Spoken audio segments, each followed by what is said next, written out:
In Seattle, 45 seconds left in the first half. Darnold looking deep. He's got Jackson Smith and Jigba JSN making the catch, 42 yards on the bomb, and then attention to Cooper Kupp. They lose JSN. Huge touchdown before the half. Smooth move. Seahawks outroute Rams offense right back in the game. Rams trail 24-20. Ensuing drive for the Seahawks. 3rd and 3 from the Rams 13, and Darnold to Cooper Kupp. He pushes his way into the end zone for the touchdown. Remember, of course, the former Ram. RC. Yeah, he was fired up. This was actually a great undercut. Could have been an interception. He's talking trash to the sideline, gets the penalty instead of 4th and 12. It's first. The touchdown, so a costly penalty by Woolen leads to a touchdown for the Rams. The Rams trail just 31-27. Plenty of time into the fourth quarter. It's the same score. Rams going for it on 4th and 1, and Stafford, look at him. He just barrels his way, scrambling up the middle for the first down. The Rams keep the drive alive later in this drive. On the shallow cross, strong hands. I know it's controversial. It's timeout. Can you challenge it or not? Is it a catch? It looks to me that it's a catch and a first down. Sean McVay a little bit uncertain. He couldn't challenge because he'd already called a timeout. So 10 seconds left. Rams still trailing 31-27. 2nd and 10. Stafford completes it to Nakua. He's tackled though before getting out of bounds. The clock hits 0. Big tackle by Witherspoon, and the Seahawks win 31-27, advancing to their first Super Bowl since 2014. Here's Mike McDonald after the win. You know, you can't talk about the game without talking about our quarterback. I mean, he just shut a lot of people up tonight, so I'm really happy for him. Everyone wants to make a narrative about this guy, but it's like he's been the same guy since he walked in the door. So you don't want me writing the stories, because I would not write the narratives that are out there. I'd be really boring. I'd be like, this guy's the man. And his teammates love him, and he's competitive as crap, and he's tough. He's really talented, and he's a winner. That would be the story. So don't let me write the story. You know what? You can go ahead and write that story, right? And Coach McDonald, because I think you're right. The Seahawks led the NFL, allowing just 17 points a game in the regular season. For all the talk about Darnold, this defense is filthy. They're the 19th team going to the Super Bowl after leading the league in scoring defense during the regular season. The previous 18 went 14-4 in the Super Bowl, but that last loss, oh no, we're bringing it up again. Seahawks losing to the Patriots in Super Bowl 49. That is going to keep coming up, Mina. I'm sorry. Marcus, how was that Seattle defense able to slow down Stafford enough to pull off the win? Yeah, I think it was just about critical moments in this game. I'm sure if they walk away from this performance, they will feel like they gave up a tremendous amount of plays, but they stood up when need be. Obviously, we saw the one DeMarcus Lawrence missed tackle, but this 4th down was so critical to me in this game, keeping them out of the end zone. This is a momentum shift more so than the Los Angeles Rams taking the lead. And I know that this offense for Seattle was playing great, but after you had such a tremendous amount of success early in this game with getting up on Los Angeles fast, to stand up and bow your neck in that particular situation against Sean McVay in this offense that seemingly always has the right play to get into the end zone, I think paid a lot of dividends for them. And as you saw this game go along late, they continuously made plays in order to get the ball back to their offense and give them opportunities to close this game out. So like I said, I'm sure they don't like giving up 27 points, especially some of the explosive plays that we saw them give up. But as a defense, I think they stepped up and bowed their neck at opportunistic times that resulted in a win. Found it interesting. It felt like they played dime defense, so 6 defensive backs to everything but 13 personnel, and the Rams had their 3 tight ends on the field.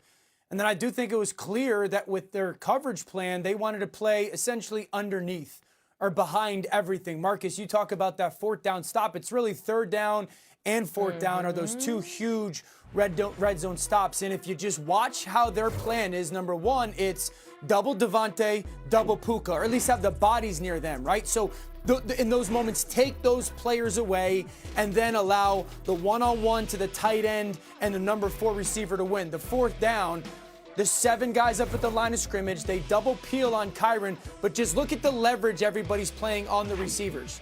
Everybody's underneath and physical on the back hip. Devontae up top, Puka at the bottom, Parkinson by Spoon. So it was a clear plan of them wanting to essentially play. And you saw it not only in the red zone, but in the middle of the field too. They wanted to play in between Stafford and the receiver all the time. And it was just a really clear understanding of the pass game, at least how it operates in LA. Yeah, I was watching a show on Friday that had a really intelligent conversation about in-breaking routes from the Rams. Was it at 4 p.m.? Yeah, it was at 4 p.m. I ran my head into people for a living, though, so sometimes I forget. But this started early on in the game, Dan. Go back to one of the first third downs. There's an in-breaker by Puka Nacua, and 100%. initially I thought it was 2 under. But if you go back to the play, it's one robber. They drop Julian Love into the box, but Reek Woolen slides underneath it. Also, think about the Parkinson catch where Josh Jobe, he slides underneath and is thrown a little bit over his head. So we saw that throughout this game, 20-20. But even in the red zone, that's exactly how you want to play it. There is no top to keep on the coverage. And you saw how aggressive this defense was the entire game.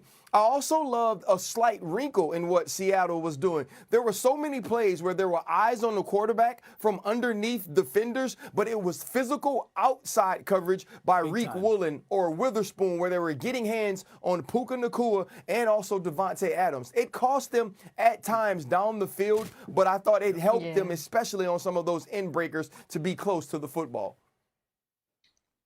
Yeah, I mean, look, don't get it twisted. Matthew Stafford went nuclear for most of this game. But yeah, for sure. On 3rd and 4th down, Marcus, you highlighted this. The Rams were 2 for 10. And those 2 conversions were a run and, hilariously, a Matthew Stafford scramble that I'm still not over. But he did not complete any passes. And on those 10 reps, guys, going back and watching them, Seattle had 5 PBUs. On 10 reps, 2 Woolen, you mentioned the first one, right, on Puka Nacua, 2 from Witherspoon on that 3rd and 4th down, 1 from Eamon. And I think what it reflects is not only the understanding of the Rams offense you guys talked about, taking away the in-breakers, making him beat them over the top, but also an understanding of their own personnel. Woolen and Eamon are gigantic and physical, and Devin Witherspoon plays like he's 6'1". To me, the discrepancy between the size and physicality of the Seahawks DBs and the relative lack of it on the Rams DBs actually ended up being the difference in this football game. Yeah, I think we talk about the Legion of Boom all the time, and I don't want to make the comparison because out of admiration and respect. Yeah. But when you watch this game and you watch this secondary play, there's traces of it. There's traces of them going, we're going to beat LA up on the perimeter. If they throw a flag or 2 on us, we're going to be okay. And I think that physicality was huge. I'm going to say something really stupid and sacrilegious, and Mina, I'm sorry. This group of individuals, maybe not better football players, but they're more talented, they're longer, they're faster, they're quicker, they're twitchier. Earl Thomas was an absolute freak show. But when you think about guys like Richard Sherman and Cam Chancellor, let's be careful. I'm just being honest. And I love defensive back play, but those guys weren't 4'3". Those guys weren't jumping 40. They weren't those type of players. This is a different level of athlete, I believe, in the secondary when you look at where they were drafted and why they were drafted in those places. I also think Eamon makes them unbelievable. As well, like that chess piece, unbelievable. Exactly. I don't remember the Legion of Boom having anybody like that. Man, when I talked to them earlier this year, because we had them on Monday Night Football, Leonard Williams was like, we don't like to be compared to the Legion of Boom. We want to do this our own way, and that's why they gave themselves their own name, the Dark Side. But they weren't like, we have a lot of respect for the Legion of Boom, but they weren't like, oh yeah, we're not as good as them. They definitely feel like they're competitive. With the historical greats. Dark Side's not as catchy. I know. It didn't quite do it for me either. But listen, if they win the Super Bowl. One coverage, and they played it well. You got to play against it. All right. It takes quarterbacks to the dark side. Okay. On the other side of it, speaking of, all the attention now goes to Matthew Stafford and his future. After Sunday's loss, he was asked if he would be back next season. Take a listen. Can't generalize, 6 months of my life, 10 minutes after a loss. So appreciate the guys in this locker room a whole hell of a lot. Everybody that helped me, and helped our team be as successful as we were this year. And that's all I'll answer for you. All right, so still mysterious. Adam Schefter back with us now. What more can you add on Stafford's decision, Adam?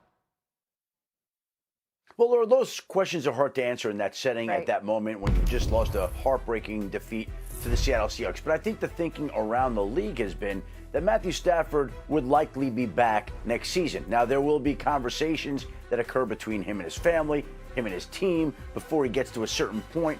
But the way he was playing this year, at the level he was playing, it's hard to imagine that he wouldn't want to come back, but that's something he still has to decide this upcoming offseason. As for the Las Vegas Raiders, they're going through their head coach interview process. They've got Joe Brady in there today talking with him.